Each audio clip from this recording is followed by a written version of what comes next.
Good morning, everyone. My name is John Odey. I'm a smart contract developer at NAMI, right? And unfortunately, Nkechi got my topic wrong, right? So I was talking about how the user experience of Web3 protocols generally, right? But I'll be taking the angle of the crypto wallets, as the case may be. So, most times when we look at user experience, we tend to focus more on the protocols, yeah, maybe the Ethereum, the Polygon, and the likes. But that is one aspect of user experience, right? So today I'll be talking about Web3 UX from a wallet point of view, right? So I don't know. I'm trying to make it an interactive session. So I don't know how many of us, I think yesterday we were giving background on the blockchain and how the blockchain works, right? So did we get to talk about crypto wallets? Does anybody know what crypto wallet is? Crypto wallets. All right, please. Sorry, Mike. Mike.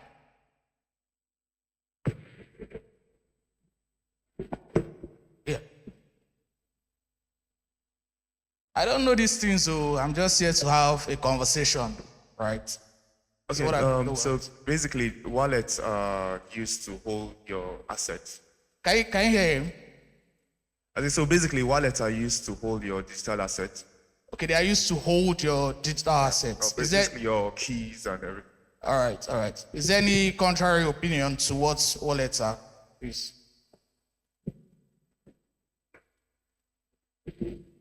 So basically, wallets is software that helps you manage your private keys, which are like representations of your accounts on chain. All right, that's beautiful.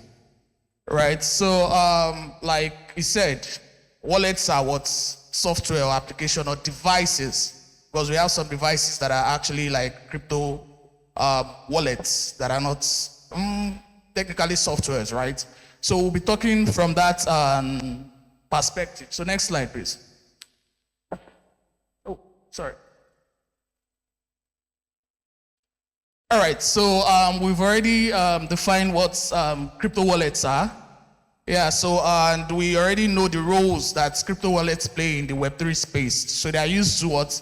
To store our digital assets and also store our keys that we use in what? Signing transactions and the likes.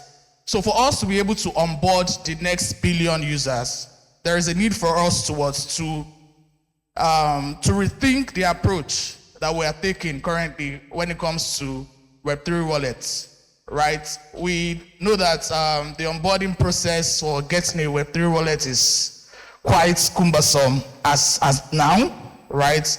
And you have to do a lot of things like manage your private keys and whatnot.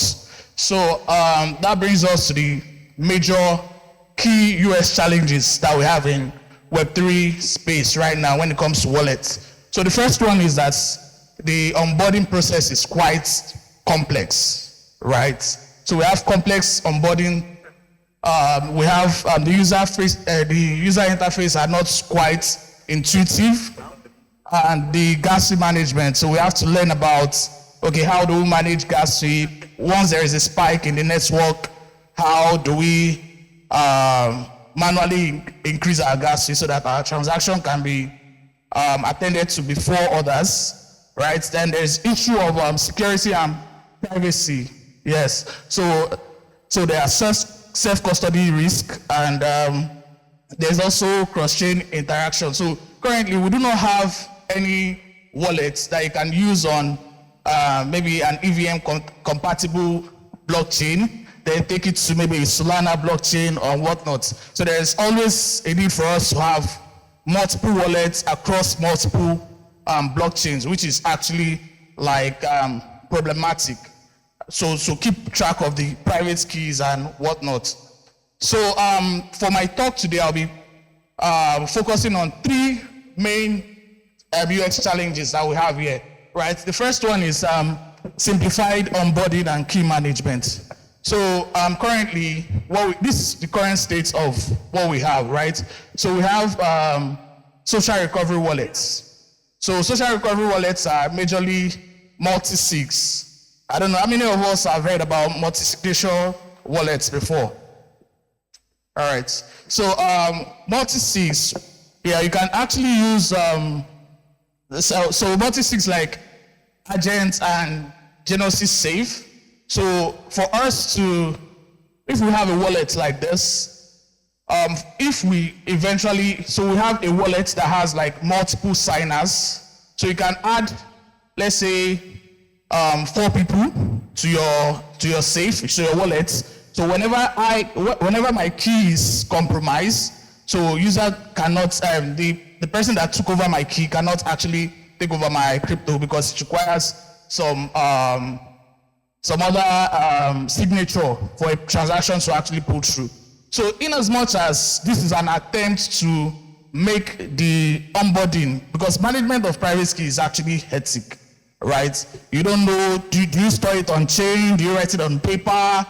How do you even manage it? So there is no foolproof system of managing the crypto wallet, the private key, right? That is why the guys at Agent and Genesis Safe came up with a way that you can actually, if let's say you have 5 signers, so if you don't have 4/5 of those signatures, there's no way you can take over that particular account. So the next one is wallet as a service. So Taurus, right? The guys behind Web3 UX. So for them to make onboarding easy, right? They wanted to create like a Web2 kind of feel to what's the experience that we are having now. So whereby you can sign up with your Google accounts, then underneath the hood, they generate your private key. So they share it into 3 shares using MPC. I don't know, have anybody heard about MPCs before? So MPC is multi-pass computation, right? Whereby your key, your private key, is not stored, right?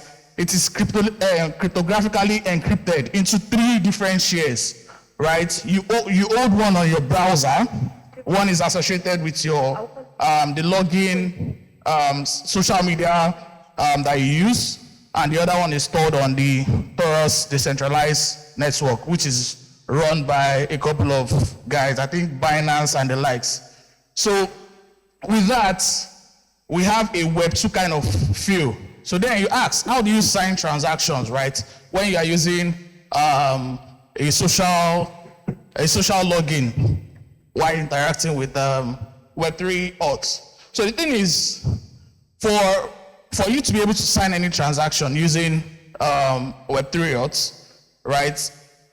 There are 3 key shares, like I mentioned earlier. So there is one on your browser, there is one that is associated with your social media, and then it's one that is managed by the Taurus network.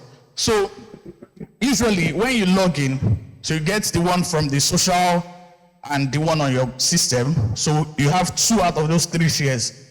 So you can actually sign any transaction. So those signing takes place under the hood. So there's no need for popping up of MetaMask and the like. So you have like a Web2 kind of feel. But there is a problem with that. So this other key store, right, is stored on your browser. So you can actually look it up on your local storage. Then if I have access to your what's it called, your social media handle, I can actually compromise this particular wallet.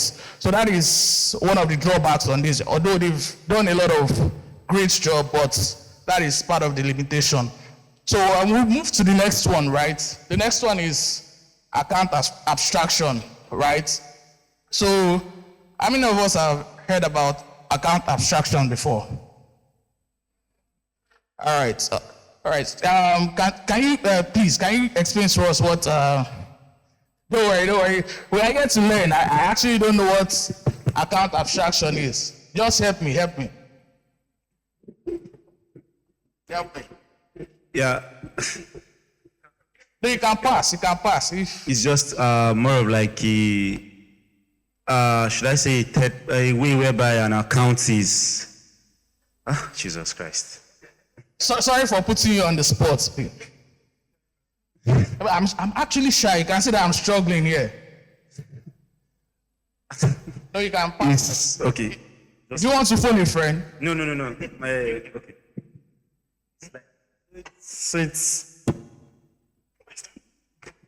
So account abstraction is just like abstracting, simplifying managing of accounts. Just like, I mean, like the same thing you talk about MetaMask only popping up multiple times. You don't want to allow like users to go through that stress. You want to abstract it, make it more easier and simpler.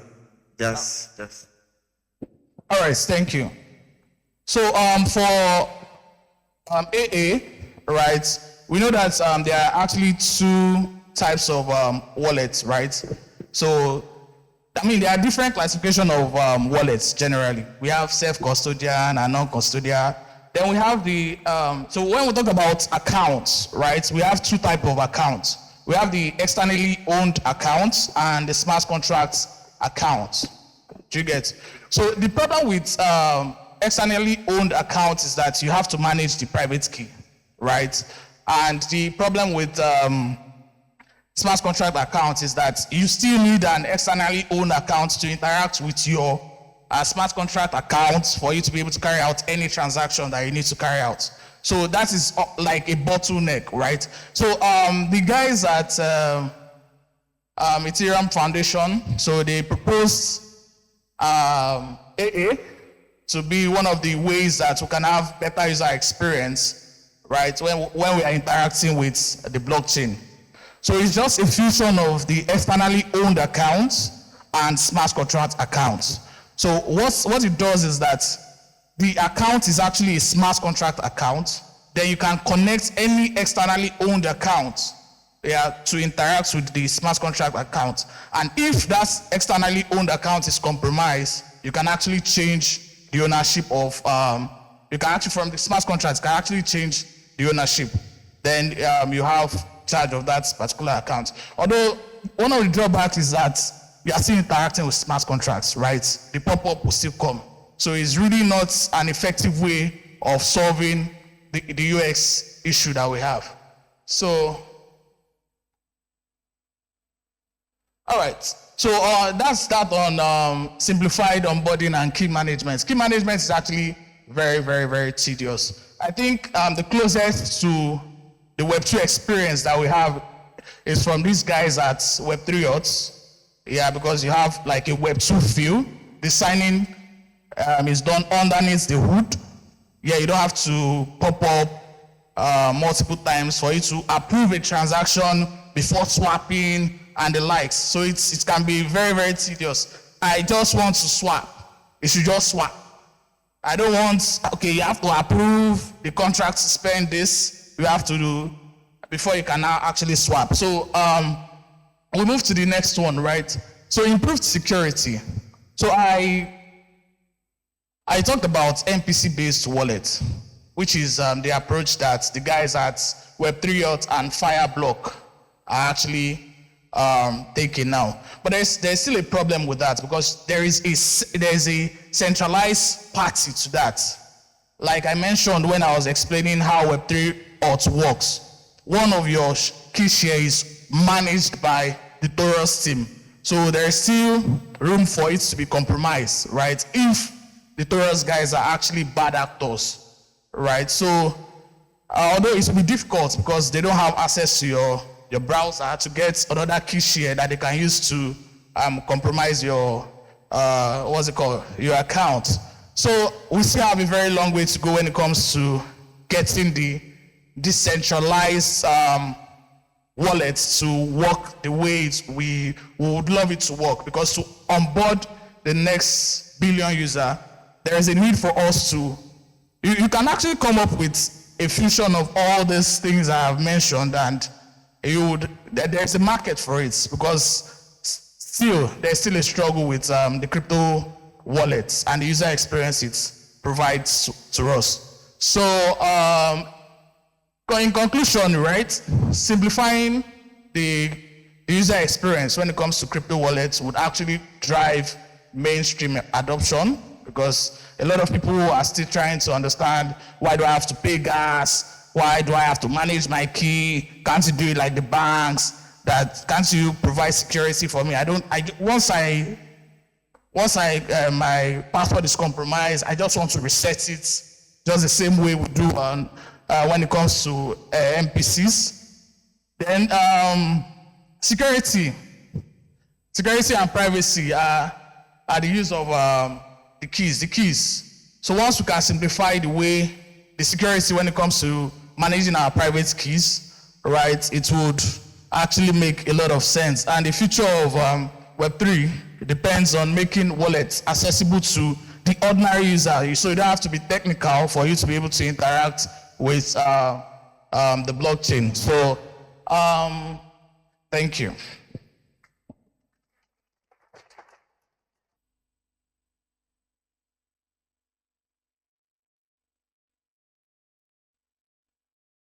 This is a round of applause again for him. Thank you so much, John. And I'm sorry I got your topic wrong, but I think we should look at the bright side, are we? Oh, okay. Okay. Someone has a question for you. So, let me just... So I wanted to ask, like, for account abstraction and all that, the MetaMask doesn't need to come up every time for the user to sign interaction, right? Right? Is that correct? There's no implementation of AA on MetaMask currently. Okay, no, like the user doesn't have to like explicitly sign interaction all the time. Yes, Okay. not all the time. Okay, so what if like the action is by mistake, like the user click the button by mistake or something, so the user keep paying gas fee, all that. So when it comes to, sorry, I didn't get that. When you mistakenly do what? What if, okay, now, I feel like MetaMask, or for example, I'm using MetaMask as an example, it makes us sure, like, we want to do this. Now, with the making a good user experience whereby the wallet doesn't come up all the time for you to sign in transaction, what if the action was a mistake? Like, what if, like, you clicked on the button by mistake? And that's what I'm trying to say. Yes, and then you keep paying gas fee every time you make that mistake.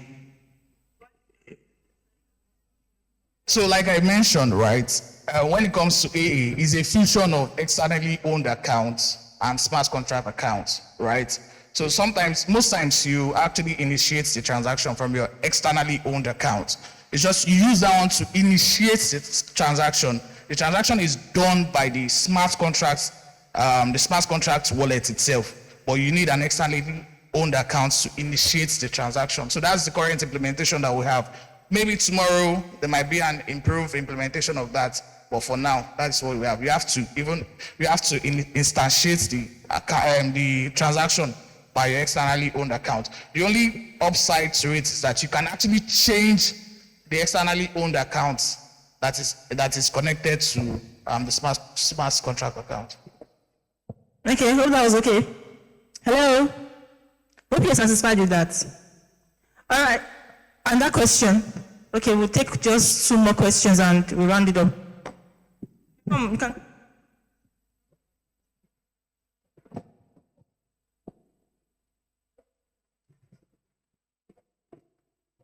Yeah, thank you for the discussion today. So my question basically is on account abstraction. So I think yesterday a speaker gave similar, but he talked about paymasters. Okay, sorry. So he talked about paymasters, right? And he was saying something around paymasters that let's say you want to build like social media or Web3 and you don't want users to like kind of always pay, right? You can connect it with a paymaster and then the paymaster will be the one to sign transaction on behalf of. So but my thinking now is, are you the one to fund the paymaster to carry out all those, or how does the paymaster really work? Yeah. All right. Paymasters are actually for platform that wants to give you like a gasless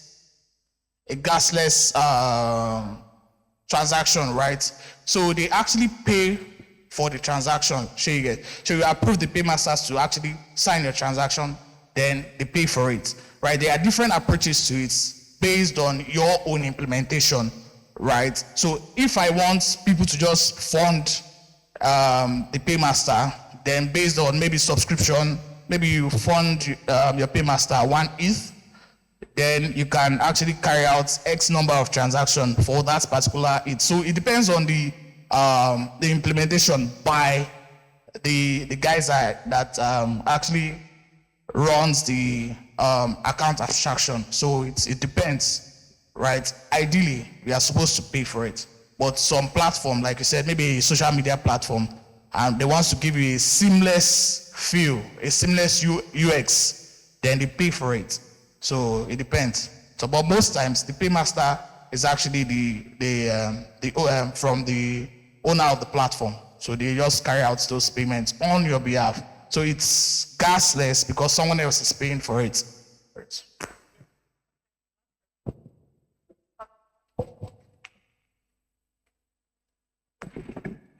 Hello, sir. Good morning.